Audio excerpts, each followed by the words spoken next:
Good evening and hello, this is Dr. Wood again. I want to talk to you in this video about how you're going to go through and peer edit your colleague's paper. Again, everyone has been assigned a peer that will be responsible for editing your paper and then turning that back in.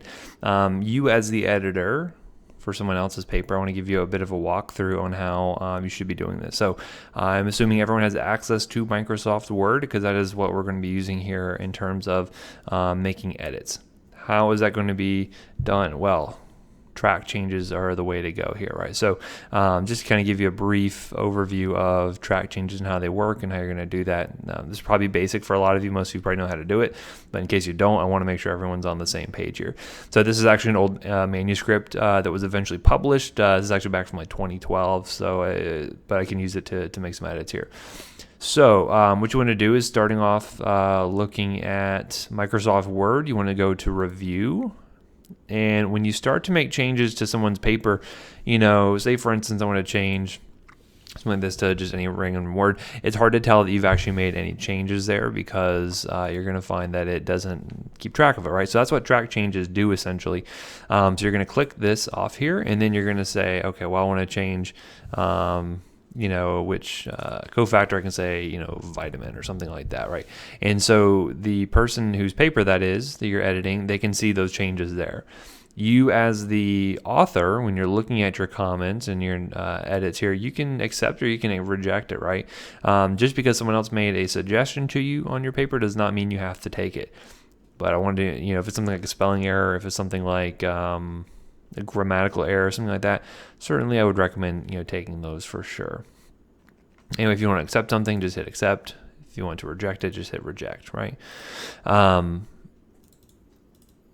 So the next thing that I think is really important for helping with track changes is comment, right? So for instance, if you didn't necessarily want to make direct changes to the writing in the manuscript, you can actually go ahead and hit new comment here. And this is good because then you can go through and say, hey, I think that you should list out the, study findings, including key values. Right. This is where you want to provide your constructive feedback in terms of things like, hey, I don't think this really sounds right. This sounds weird. You may want to change it to this, but you don't actually want to make changes to the writing itself. I use comments quite a bit, and I think it's helpful.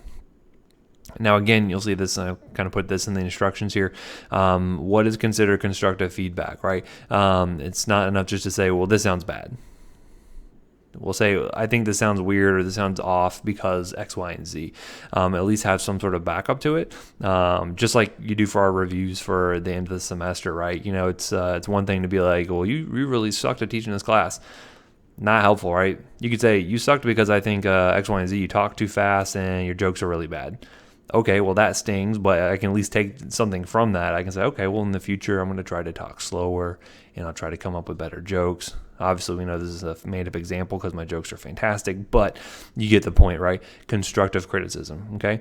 Now, being on the receiving end can be tough, right? You may think I have the best writing skills ever, and someone says, well, I think you should change this. You don't have to take it, right? This is just suggestions you're making here. Ultimately, I just want to see that you're at least applying a critical eye, because I think by evaluating and editing someone else's paper, you're going to get some ideas for your own to be like, oh, wow, I'd do the same thing. I should probably take this out or change this or do whatever you need to do to it. Again, with comments, you can go ahead and take them. You can delete them when you're done with them.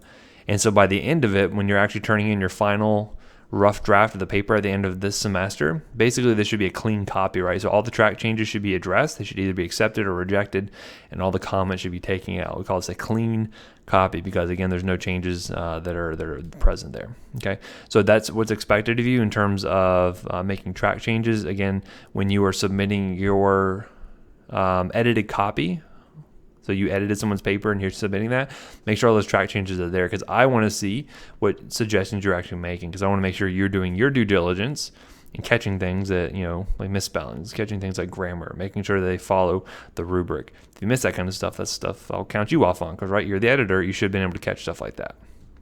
Anyway, again, I think if you have any questions, let me know. We can go from there. Thanks so much. I'll talk to you later. Bye.